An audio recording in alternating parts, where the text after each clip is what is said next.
నన్ను క్షమించండి. పార్వతి, నువ్వేం చేసినా కుటుంబం కోసమే అని నాకు తెలుసు. ఇటు తిరుగమ్మా, తిరుగు. హలో మేడం, ఏం చేస్తున్నారు? ఇది మీ ఇల్లు కాదు, పోలీస్ స్టేషన్. తను ఒక దొంగ. మీరలా వెళ్ళడానికి రూల్స్ ఒప్పుకో. రూల్స్ ఏంటి? రూల్స్ ఏంటి? ఆడపిల్ల ఉన్న సెల్లోకి మగ కానిస్టేబుల్స్ ఎందుకు వెళ్లారు? నేను నా కోడల్ని చూడాల్సిందే, లోపలికి వెళ్లి తీరాల్సిందే. సారీ మేడం, తను లేడీ కానిస్టేబుల్ మీద చేయి చేసుకుంది. ఇది నా కంట్రోల్లో ఉన్న స్టేషన్. ఒక్క అడుగు ముందుకేసినా బాగోదు. నీ స్టేషన్ అయితే ప్రెగ్నెంట్ లేడీని ట్రీట్ చేసేది ఎలాగేనా? ఆ ఫుడ్ ఏంటి? సిస్టమ్ మీద రెస్పెక్ట్ తో ఇప్పటి వరకు ఆగాను. ప్లీజ్ నా పార్వతిని చూడనివ్వండి. ఇన్స్పెక్టర్, రూల్స్ మాకు కూడా తెలుసు. ఆడ మనిషిని అరెస్ట్ చేసిన రోజే కోర్టుకి హాజరుపరచాలి. కానీ మీరెందుకు అలా చేయలేదు? అలా హాజరుపరచలేదు కాబట్టే లేడీ కానిస్టేబుల్ ని డ్యూటీలో ఉంచాను సార్. అర్థమైందా? పెద్దబాబు, ఆర్గ్యుమెంట్స్ అనవసరం. ఇన్స్పెక్టర్, నా కోడని నేను తీసుకెళ్తున్నాను. ఉదయాన్నే డైరెక్ట్ గా కోర్టుకు తీసుకొస్తాను. ఎక్కడ సైన్ చేయాలో చెప్పండి. మీరేమన్నా హోమ్ మినిస్టరా లేక చీఫ్ మినిస్టరా రాగానే పంపించేయడానికి? మీరొక దొంగకి అత్త, ఆయన భర్త. దొంగ అనో తెసాయి అంటాను. దొంగ దొంగ దొంగ.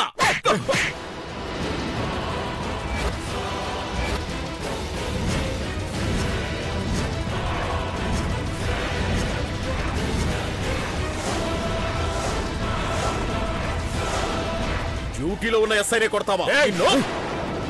మా అమ్మ మీదే చేయెత్తుతావా? ఇప్పుడు నేను కొట్టాను, ఏం చేయగలవు? మా అయితే లోపలేస్తావు, అంతేగా? ఒక్కసారి లోపలేస్తే బయటికి రాకుండా కూడా చేయగలను. కానిస్టేబుల్, వీళ్ళిద్దరిని లోపలేయండి. Okay sir. నేను కోరుకున్నది ఇదే ఎస్ఐ. నా కోడలికి తోడుగా ఉంటాను. మాహి, ఏయ్, ఏం చేస్తున్నావు? రండి. అక్క, మా బ్రో కొడితే లోపలేశారు, ఇప్పుడు నేను కొడతా. నన్ను కూడా లోపలేస్తారా?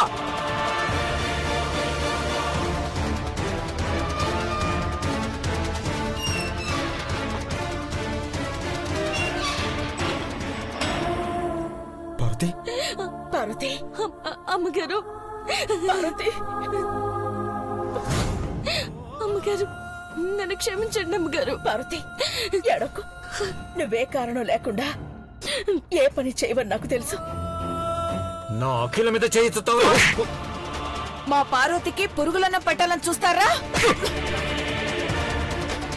ఈ కుటుంబంలో ఒకరు బాధగా ఉంటే అందరం వాళ్ళ వెంటే ఉంటాం. ఇప్పుడు రాసుకోండి, ఏ కేసు రాసుకుంటారు? వీళ్ళందరినీ లోపల పడేయండి. మేడం, మీరు కూడా తీసుకెళ్ళు. రండి సార్. రండి మేడం.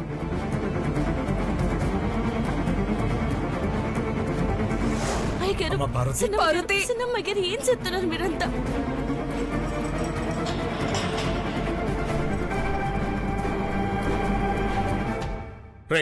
ఏంట్రా, వీళ్ళకేమన్నా పిచ్చా? నిజమే సార్, ఒక్కళ్ళ కోసం ఇంతమంది అల్లాడిపోతున్నారంటే నిజంగా పిచ్చోళ్లే సార్. అమ్మా పార్వతి, నువ్విక్కడ ఇలాంటి స్థితిలో ఉంటే మేమక్కడ ప్రశాంతంగా ఎలా ఉండగలమమ్మా?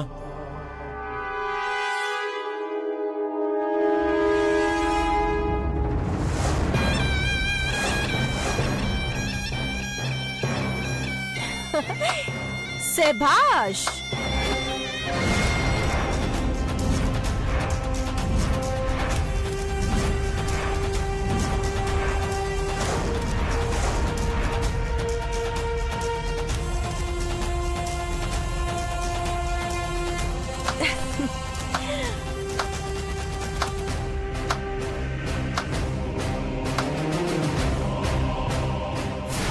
పార్వతి, నేను చెప్పాను కదా, ఖచ్చితంగా రప్పించి తీరుతానని. ఈ సీన్ చూడ ముచ్చటగా ఉంది. ఆంటీ, మీకొక పాయింట్ అర్థమైందో లేదో కానీ నాకు మాత్రం క్లియర్గా అర్థమైంది. మీ పెద్ద కోడలు మిమ్మల్ని 7 అంతస్తుల మీద నుంచి పాడుబడ్డ ఇంట్లోకి తీసుకొచ్చింది. ఇప్పుడు 7 ఊచలు లెక్క పెట్టే జైల్లోకి తీసుకొచ్చింది. Your so great Parvati. నేను చెయ్యలేనిది బాబా నువ్వు చేసావులే. హే నీలాంబరి, ఈ మెతుకులు చూస్తేనే అర్థమవుతోంది ఇవి నువ్వేసిన ఎంగిలి మెతుకులు అని. ఎవరిని వదిలిపెట్టను. ఆంటీ, మీరందరూ కలిసి అరటాకులో అన్నం తింటారని నేను మంచి ఆప్షన్ ఇస్తే మీరేమో నేల మీద మెతుకులు తినడానికి సిద్ధపడ్డారు. దానికి నేనేం చేయను చెప్పండి? నీలాంటి దానికి ప్రేమల గురించి వాటి విలువల గురించి ఎప్పటికీ తెలీదు. పార్వతి ఎలా ఉందోనని ఇప్పటి వరకు భయపడ్డాను. కానీ ఇప్పుడు మేము పార్వతితోనే ఉన్నాం. అందరం కలిసుంటే ఎక్కడున్నా సరే ఆనందంగానే ఉంటాం. ఇది నా కుటుంబం. ఇక్కడ ప్రేమలే ఆస్తి. ఇదేం పిచ్చి ఆంటీ మీ అందరికి? కుటుంబం అంటే పిచ్చి. మేమందరం కలిసి ఉండాలనే పిచ్చి. వదిలిస్తా. త్వరలోనే మీ అందరికి ఆ పిచ్చి వదిలిస్తా. ఇన్స్పెక్టర్, వెళ్ళి వాళ్ళందరినీ బయటికి తీసుకురండి. దానికి తన వాళ్ళు తనతోనే ఉన్నారనే భరోసా ఉండకూడదు. రేపేం జరుగుతుందో అనే భయం పోకూడదు. అమ్మగారు, నా కోసం మీరంతా చేసింది చాలు. మీరందరూ ఇక్కడి నుండి వెళ్ళిపోండి. ఎలా వెళ్తాం పార్వతి? అసలు ఏం జరిగింది? అమ్మా పార్వతి, ఎందుకు చేసావమ్మా పని? అంత డబ్బుతో నీకేం అవసరం వచ్చింది? కోట్ల రూపాయలు నీ కళ్ళ ముందే ఉన్నా చిత్తు కాగితాల్లా చూసి నువ్వు అమ్మవారి డబ్బు తీసావంటే ఎవరూ నమ్మలేకపోతున్నావమ్మా. ఏమండి, జరిగిందేదో జరిగిపోయింది. మళ్ళీ గుర్తు చేసి పార్వతిని బాధ పెట్టాలా? అఖిల, వద్దండి. అది కాదక్కా, తను. భవానీ, ఏంటి ఇన్స్పెక్టర్ ఆలోచిస్తున్నారు? మేడం, వాళ్ళందరూ నా మీద చేయి చేసుకున్నారు. ఓ, ఈగో ప్రాబ్లమా? నీ స్టేషన్లో సీసీ కెమెరాలు లేవు కదా, సో ఈ మ్యాటర్ ఏది బయటికి రాదు. నీ ఈగో కాస్ట్ ఎంతో చెప్పు, లక్ష్మీదేవి మీ ఇంటికి వస్తుంది. సరే మేడం. కానిస్టేబుల్, అందరినీ బయటికి పంపించండి. ఆ పార్వతిని తప్ప. అలాగే సార్. వెళ్ళండి.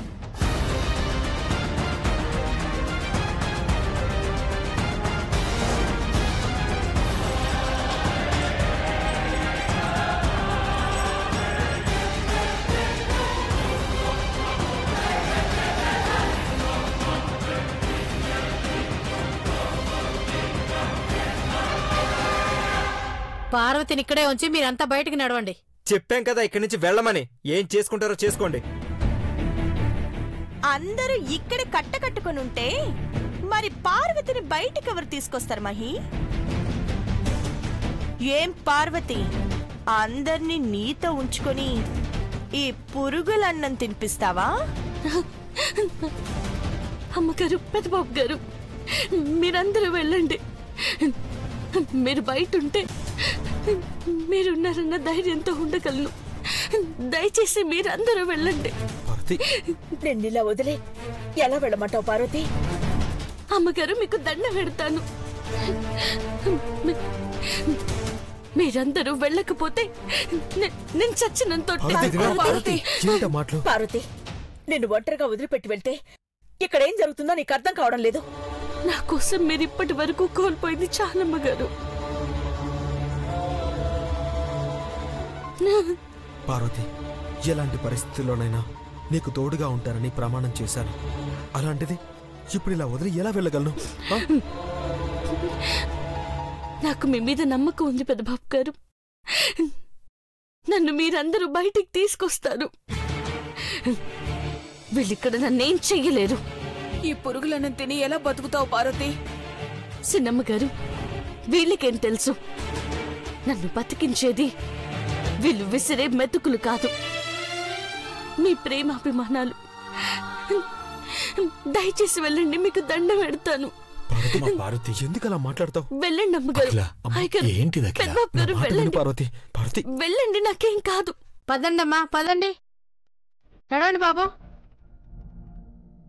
పదండి.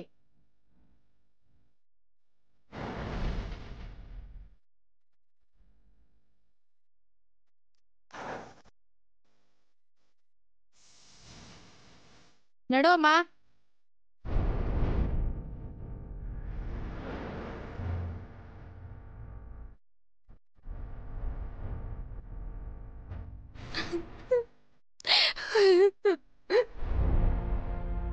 రేయ్, మా వదిన మీద ఈగ వాళ్ళనా ఇక్కడున్న ఏ ఒక్కరు ప్రాణాలతో ఉండరు, గుర్తుపెట్టుకో.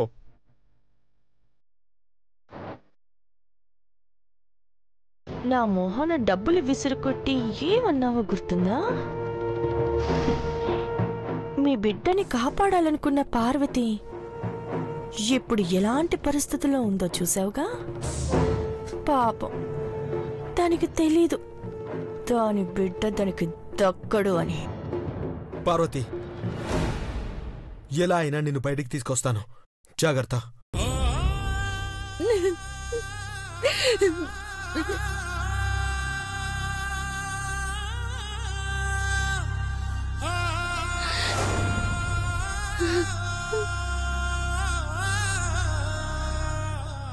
పదండమ్మా.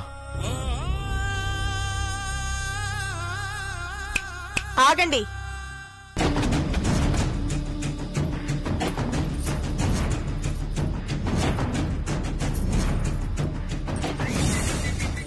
ఆంటీ, చెప్పడం మర్చిపోయాను. ఇంకో అరగంటలో న్యూస్ పేపర్స్ ప్రింటింగ్ స్టార్ట్ అవుతుంది. ఆ టైంకి మీ ఇంటికి నేనొస్తాను. నిండుగా ఉన్న సూట్ కేసుతో మీ ఇంటి నుంచి నేను బయటికి వెళ్తే ఉదయాన్నే జనాలు చదివే పేపర్లో న్యూస్ నిండుగా ఉంటుంది. ది గ్రేట్ ఘట్టమనేని ఇంటి పెద్ద కోడలు దొంగ అని. అమ్మగారు, ఆ రాక్షసి మాటలు వినకండి. మాటలతోనే మాయ చేస్తుంది.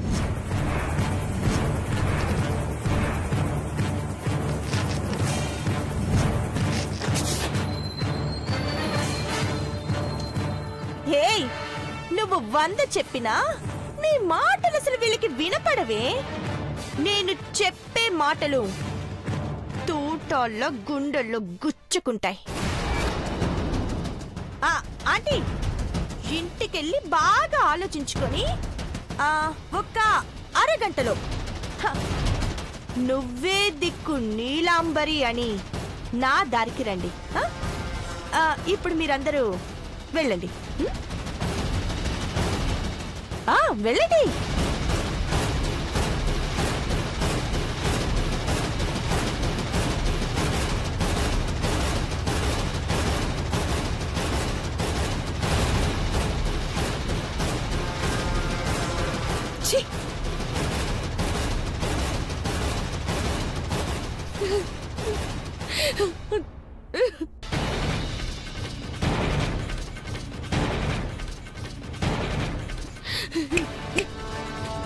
పార్వతి, ఇప్పుడు నేను ఆడే ఆట పేరేంటో తెలుసా? Divide and rule policy. అదే విభజించు పాలించు. ఏ కుటుంబం అయితే నన్ను వద్దు అనుకున్నారో అదే కుటుంబం నన్ను నెత్తిన పెట్టుకునేలా చేయబోతున్నాను. అది జరగదు, జరగనివ్వను. Wait and see. ఇన్స్పెక్టర్, దీన్ని జాగ్రత్తగా చూసుకోండి. దీంతో ముందు ముందు చాలా పనుంది. అలాగే మేడం.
మీ పరువు పోగొట్టే పని చేశాను. నన్ను క్షమించండి.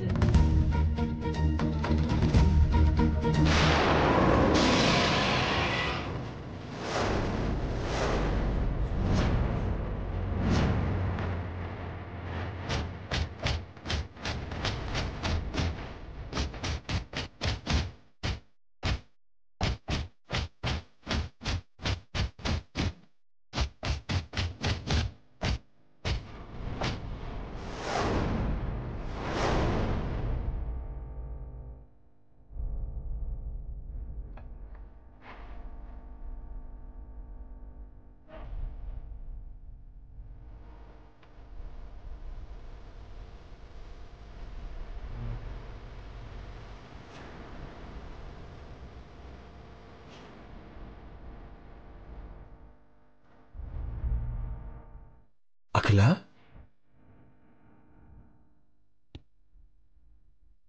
ఏంటఖిల? అందరికీ ధైర్యం చెప్పే నువ్వే ఇలా అయిపోతే ఎలా? పార్వతిని అలా చూసిన తర్వాత బాధపడకుండా ఇంకెలా ఉంటానండి? పార్వతి కోసమే కదా ఆ ఇల్లు వదిలి ఇంటికొచ్చింది. అలాంటి పార్వతి ఇప్పుడు దీనంగా ఒక దొంగ అనే నిందని మోస్తూ పోలీస్ స్టేషన్లో ఉందండి. కాలు కింద పెట్టకుండా కడుపులో బిడ్డ కోసం పౌష్టికాహారం తీసుకోవాల్సిన సమయంలో పురుగులన్నం తినాల్సి వస్తుందండి.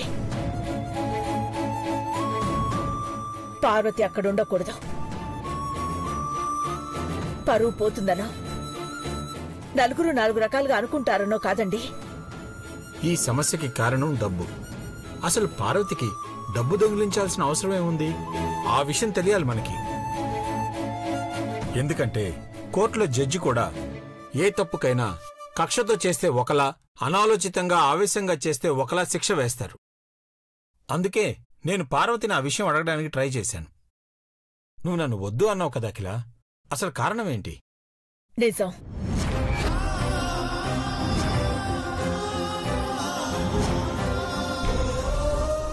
నిజమా? ఏంటా నిజం అఖిల? పార్వతి ఎప్పుడు అబద్ధం ఆడదు, అలా అని నిజం దాచదు.